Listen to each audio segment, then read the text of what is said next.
केंद्रीय मंत्री शिवराज सिंह चौहान ने जूट अनुसंधान संस्थान का दौरा किया। कई परियोजनाओं का भी किया शिलान्यास। राज्य के मंत्री भी रहे मौजूद। जी हां, केंद्रीय कृषि एवं किसान कल्याण मंत्री शिवराज सिंह चौहान ने मंगलवार को बैरकपुर स्थित केंद्रीय जूट एवं संबद्ध फाइबर अनुसंधान संस्थान का दौरा किया। इस दौरे के दौरान केंद्रीय मंत्री ने संस्थान की विभिन्न अनुसंधान गतिविधियों का निरीक्षण किया और देश में जूट व संबद्ध फाइबर की खेती व तकनीकी को बढ़ावा देने के लिए कई महत्वपूर्ण विकास परियोजनाओं की आधारशिला रखी। इस बेहद महत्वपूर्ण कार्यक्रम के दौरान उनके साथ पश्चिम बंगाल सरकार के मंत्री दुत कुमार मंडल और कल्याण चक्रवर्ती भी विशेष रूप से उपस्थित रहे। वैज्ञानिकों और किसानों से की चर्चा। संस्थान का दौरा करते हुए केंद्रीय मंत्री ने वैज्ञानिकों से जूट की उन्नत किस्मों और किसानों की आय दोगुनी करने से जुड़े विभिन्न शोधों पर चर्चा की। उन्होंने कहा कि जूट और प्राकृतिक फाइबर पर्यावरण के अनुकूल है और भविष्य में प्लास्टिक के विकल्प के रूप में इनकी मांग और बढ़ेगी। इस दौरान उन्होंने संस्थान परिसर में चल रही प्रायोगिक परियोजनाओं का भी जायजा लिया। जूट और प्राकृतिक फाइबर हमारे पर्यावरण और किसानों की तकदीर बदलने के लिए बेहद महत्वपूर्ण है। कुछ इसी तरह की बातें करते हुए नजर आए हैं केंद्रीय मंत्री शिवराज सिंह चौहान। उन्होंने कहा, बैरकपुर का यह संस्थान देश में जूट क्रांति लाने में बड़ी भूमिका निभा रहा है। केंद्र सरकार वैज्ञानिकों के हर नए शोध और किसानों तक आधुनिक तकनीक पहुंचाने के लिए पूरी तरह प्रतिबद्ध है। हम ऐसे परियोजनाओं पर काम कर रहे हैं जिससे जूट उत्पादक किसानों की लागत कम हो और उन्हें अपनी फसल का बेहतर मूल्य मिल सके। जब लगभग 10 क्विंटल पर हेक्टर उत्पादन होता था, जो बढ़ के अभी 25 क्विंटल तक पहुंचा है, इसको और आगे बढ़ाने के लिए हम काम करेंगे।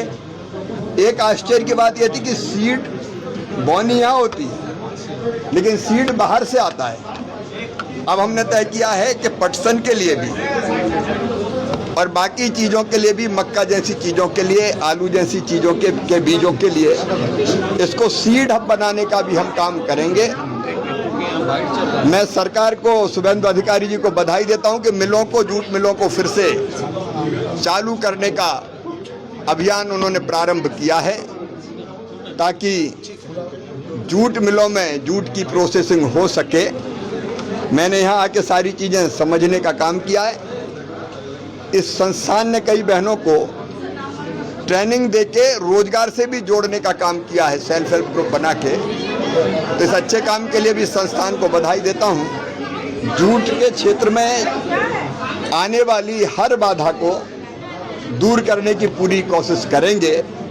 और आज तो मैं पहली बार आया हूँ, लेकिन जूट पर ही एक ब्रेनस्टॉर्मिंग हम और करेंगे कि जूट को उत्पादन को बढ़ाने से लेके किसानों की आय बढ़ाने के लिए और कौन कौन से कदम उठाए जाए।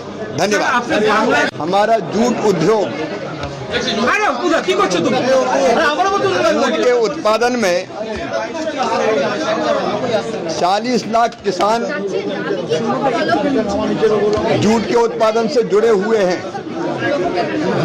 और जूट से बनने वाले रेशे से जो चीजें बनती उसके मिलों में 4 लाख मजदूरों को रोजगार मिलता है। हमारा जूट का ये संस्थान जूट का उत्पादन कैसे बढ़े,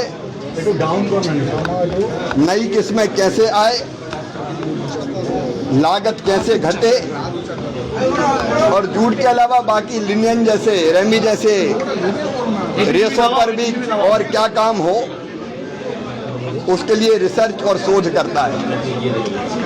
यहाँ जो किसानों की समस्या है, एक तो जूट के दामों में उतार चढ़ाव की बात बताई। इस बार रेट बहुत अच्छे हैं, तो उस समस्या के लिए भी काम करेंगे। दूसरे, जूट से रेशा निकालने में पानी में कई दिनों तक उसको 25 दिन कम से कम सड़ाना पड़ता है और पानी भी अगर बंधा हुआ रहता है तो क्वालिटी पे अंतर आता है और इसलिए मैकेनाइजेशन जरूरी है। यहाँ ऐसी मशीनें बनी हैं कि 7 दिन में अगर पानी में डुबाएंगे जूट को और उसको तो आसानी से मशीन से रेशा निकाला जा सकता है। जूट के साथ साथ बाकी भी रेशों पे जो काम हो रहा है उसकी मशीनें भी यहाँ डेवलप की है, बोने की हो, यहाँ तक कि कटाई के लिए हाथ से कटाई करते हैं तो काफी समय लगता है, लेकिन ऐसी मशीन भी बनाई है कि ट्रैक्टर में लगा के उससे आसानी से कम समय में कटाई की जा सकती है। इससे लागत घटेगी, और लागत अगर घटेगी तो किसान की इनकम बढ़ेगी। एक यील्ड बढ़ाने का अभियान है।